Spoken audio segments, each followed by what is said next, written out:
Это история о том, как строится дорога в самых диких и суровых местах нашей страны, куда до сегодняшнего дня не ступала нога человека. Сотни километров дорожного полотна.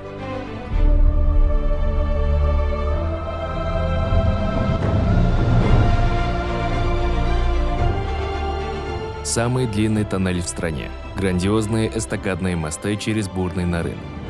2000 рабочих, около 700 единиц тяжелой техники, сотни тысяч тонн цемента и взрывчатки.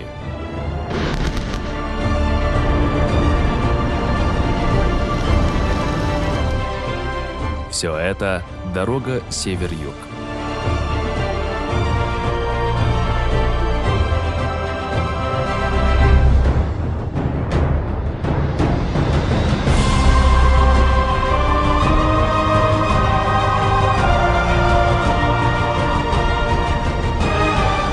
Самый амбициозный проект в Кыргызстане с момента обретения независимости.